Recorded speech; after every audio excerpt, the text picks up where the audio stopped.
Hello everybody, welcome back to the YouTube channel. Oh my god, I am so excited about today's video because it's a completely new format. I'm going to be telling you the story about my first solo trip that almost turned into a disaster. Yes. Let me know in the comments if you end up enjoying this kind of a video because my other ones have been so different, but I'm very excited to share the story with you anyway.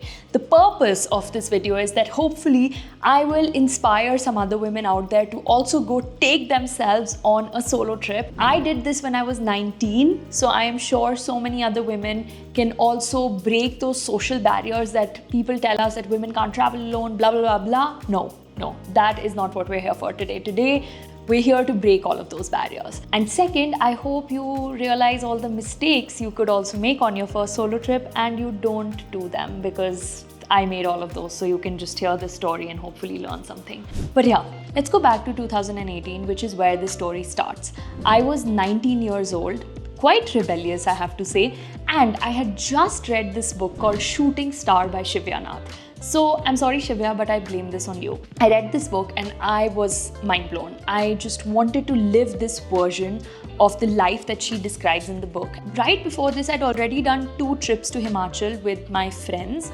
and I just had this itch that, now I want to travel solo and I want to go alone. So first thing I had to do was ask my parents because that's just how it works. So I go up to them and I just float the idea. I didn't ask them if I can go on a solo trip. I just talked to them about solo trips. So I went up to them and I said, oh, this friend of mine, she went on a solo trip, and do you know what a solo trip is? And my parents were like, no, what is it? And I told them that you travel alone and you stay in a hostel, you meet other people. And oh my god, I think I maybe didn't do a very good job explaining what it means. To them, it probably sounded like their version of a nightmare because their first question to me was, why do you want to do this? Are you okay? Mentally, is everything fine? Why would you want to travel alone? This is so unsafe. So I instantly knew that this is not happening and this is a big no. So that's how my solo trip started, with a big fat lie. So like the responsible 19-year-old I did what every responsible kid should do: lie to their parents. And I told them that I'm going with my friends, which I think in my mind I believed it was true because I wanted to make friends when I would go there. Well, not the best idea, but it helped me convince them in some way. And even then it took a lot of convincing. But finally, after I saved up some money and I booked a flight, because they did say that I should book a flight when I'm going to Udaipur, and they're very concerned if I take a bus or a train. There was some sort of a inhibition in their mind if I'm going by myself, because they thought that my friends aren't traveling with me, they'll meet me in Udaipur. So they were like, you have to take a flight, that's the safest transportation option. So you figure the money. And I was like, okay, I had saved money from my internship. So I had enough money that I booked like really cheap flights. I found this insane deal and I'll tell you later how that happened. But yeah, great flights, and I have booked my trip to Udaipur. That was step number 1. Step number 2 is figuring where are you going to stay now. So I start looking at hostels and my bank account, and I soon realized that I have no money. So I literally had, I think, 800 to 900 rupees in my bank account at that time in college. So I had no money to stay anywhere. So I thought, okay, I have to do this. I'm going to write emails to different hostel chains, asking them if maybe I can write a blog for them, or maybe I can take pictures for them, something, because I have to make this happen. I've booked my flight. So I start like emailing hostels, I think 20-30 hostels. I wrote different emails to asking them if I can take pictures, I can be in those pictures, I can write blogs, I can revamp your website, whatnot. Most of them didn't reply. Some said no, but one said yes. After like 1 week or 2 weeks, I got this yes, and I was over the moon. So excited that I forgot to read how many days are they confirming my stay for. But anyway, I was like, I have a stay, this is amazing, this is great. I had my brother's DSLR, so I was like, I'll just go take some pictures. And I needed to write stuff for their website, because I used to write really well at that time. And I was like, okay, this is great. So I start getting excited and hyped about this trip. And 2 days before the trip, I saw the email again and realized that they'd offered me a stay for 3 nights and I was going to be there for 5 nights. What the hell am I going to do for the next 2 days? So I thought, I guess we'll have to figure that out when we go to Udaipur. And then I remember sitting in the flight feeling extremely nervous, thinking about what I've gotten myself into and why am I doing this. And this is to just say that I know everyone goes through this, no matter where you are in the world or what you're doing. If you're doing something that scares you, your fear kind of kicks in at the last moment and it tells you to run away. But I would say run towards it and hug it, give it a tight hug. But okay, there's nothing I can do now. I'm literally sitting in the flight. And then I landed at the airport and my first adventure started right there because it was really early in the morning and I hadn't done my research on whether there would be shared taxis or a bus taking you to the city. And there was nothing. Literally nothing, only really expensive private taxis. And I didn't have the money to take one of those. So I was like, okay, this is adventure number one. And I'd been watching a lot of yes theory videos at that time, and they had convinced me that human beings are innately good and kind people. So I started going up to people at the luggage belt and asking them if they're going to Udaipur city, which is probably where everyone was going to, like the old town, and if I can take a cab with them. And finally, after a few people saying no, someone was going with their family, someone didn't have space, I found 3 people, 2 guys, 1 girl, who seemed kind of close to my age, and my gut feeling said that this would work, and it did. They said, yes, come with us. And then the guy was also like, you know what, it's fine. We were anyway going to take this taxi, so you don't need to pay. I was like, okay, this is great. So I said, in return, I can give you some recommendations of restaurants because I researched a lot and hopefully that would help you. So yeah, the trip started off kind of bumpy. Like I was really scared at the airport that how am I going to make it? But then the kindness of strangers always wins. So I reached the city, I reached my hostel. It's a very cute dorm. Very, very simple, basic. And I'm there sitting in the dorm thinking, what do I do now? I feel like maybe other people would relate to this, but when you go on your first solo trip, you really don't know what to do. Like, what do you do now? Because it's such a strange situation that you're in. You've just never been alone without anyone else telling you what to do, without anyone else demanding your attention or asking you to do something with them. So I was just sitting on my bed there. The first instinct that I had was, let me scroll on my phone for some time. But then I was like, okay, no, I can't be doing this. So I go to the breakfast spot and I spotted this table, which was kind of big. And there was one girl sitting there. So I thought, okay, this is fine. She's just alone, I guess, as well. So I go and sit next to her. And thank God I did that because she was from New Zealand and she ended up becoming my first ever solo trip friend. I would always remember her and she was so sweet. And we just started talking, like it was very instant. So I said, hi, can I sit next to you? All the tables are full. She said, sure. And we started eating and she started asking me questions and smooth sailing. She even invited me to a painting class she was going to later, but I had no money for that. So I said, let's go watch the sunset together. So you know what, with solo trips, one thing that people always forget about is that you also need to take the initiative. Yes, people will come and talk to you, but that's not how it works. Life will not be served on a platter. Like you need to also go and make the initiative and make plans and suggest things to people without feeling like they will reject you. Because even if they do, it's okay. It teaches you rejection as well. So I said, okay, fine, let's go watch the sunset. And then she went her way, I went my way. And while I was walking on my way, I had that moment again. Okay, what do I do now? Like, I don't have anyone with me and I'm just like in the middle of the city. People, cars, you know, in Udaipur, people are like telling you, buy this, buy that on the street, and guys are coming in like saying, hello, madam, all of this. It was very weird and overwhelming in the beginning. And then I remember something clicked. I realized that I'm completely free to do literally anything I want.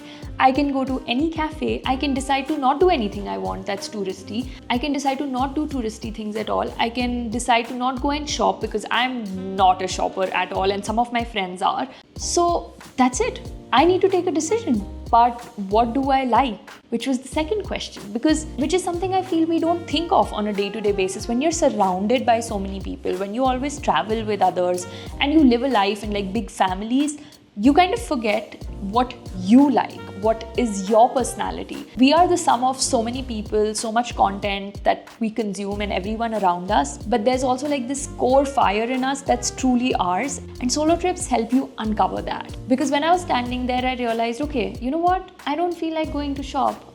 No, I don't want to go eat at this restaurant either.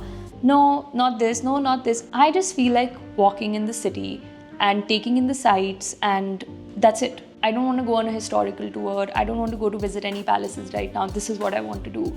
And I did that. For 2 hours, I walked around like the entire old city and ate bhel puri, which I found for like 15 rupees. And I was so happy. Like, it felt so liberating that I didn't have to answer to anyone. And I'm not saying that traveling with friends is bad. I love traveling with friends. I do it all the time. But there's also this feeling that you'll never experience while traveling with friends, which you only experience when you travel solo. And that is addictive. Like, once you have that feeling, it's very hard to get rid of. So yeah, it was so amazing. I went and then I watched the sunset with my friend from the hostel. And then the next day I felt even more confident. I took my pictures, did some work for the hostel, wrote some stuff, and then headed out and found this cafe which I'd found online called Satori. And it was a social cafe. That's what everybody said online, which is another tip for anyone who's looking to travel solo, is that look for places where other people come to socialize, like other solo travelers as well. And there I met my second friend, Ellen, who to date comments on my Instagram pictures here and there, and we stay in touch, which is crazy because it was so long ago. But we met at that cafe, started talking, and I remember discussing with Ellen that, oh, you know what, I don't know how to ride a scooter. That's why it's been a bit restricting for me in Udaipur, because I can't go to faraway places since I also don't have the money.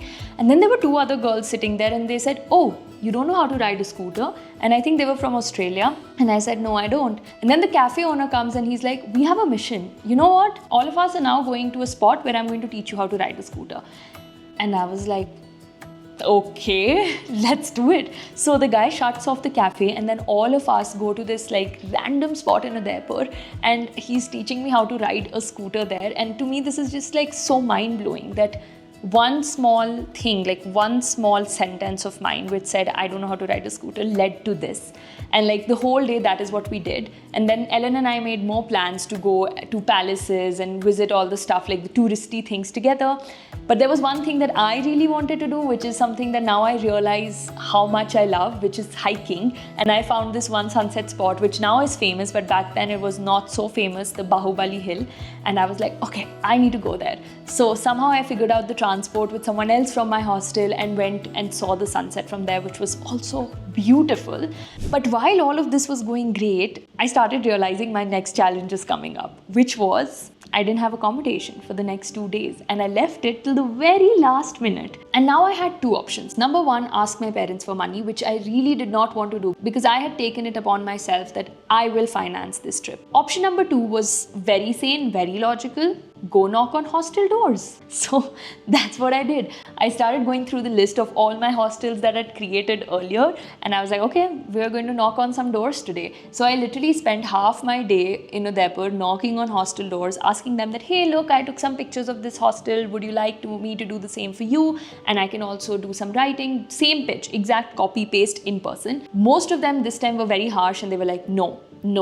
What is wrong with you? This is not happening. And a lot of them were also receptionists, so they didn't have this call. They couldn't take this call anyway. They were like, this is not in our hands. You should talk to the brand manager. It's last minute. You want to check in tonight? What? So it was going crazy. And then randomly, I came across this one hostel, which honestly I thought will never work out because it was a really good hostel. I think it was called The Bunker. And there was a girl and a guy at the reception, and they said yes. And I was so shocked that you can just get things by asking.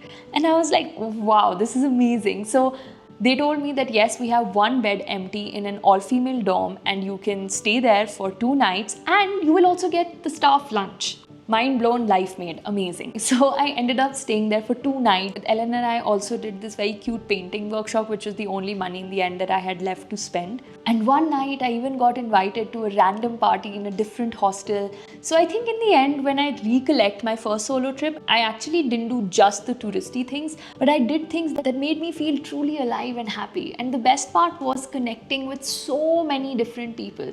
And I remember sitting at that same cafe on my last day and thinking, oh my God, I want to do this a lot more. And that's what I want everyone to take away from this story. It's going to feel very, very scary. And you'll ask yourself questions like, what if this goes wrong? And this will go wrong. Trust me, like I didn't have a cab, didn't have money to book the second stay, had to knock on doors. Like things do go wrong, but it also helps you trust yourself, because I think when you're surrounded by so many people, you're also so taken care of and cushioned. But when you're alone, you learn to trust yourself, your gut, your instincts. And That is so powerful. And I also need to mention that on this very amazing first solo trip, I also had one night where I was sitting on the top of my second hostel, which was, by the way, very beautiful. It had an amazing terrace over the view of the city, and I was looking at the place, and I remember feeling very sad in that moment, missing my then boyfriend, my family, and thinking, I wish I could share this with them too.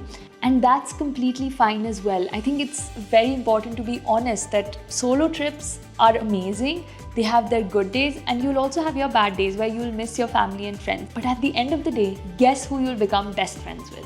You know, you start understanding your emotions better, taking care of yourself better. It's life-changing. So yeah, I hope that this story motivates you to take your own solo trip. Like I said, did this when I was 19 in college, and I think these memories will stay with me forever and ever.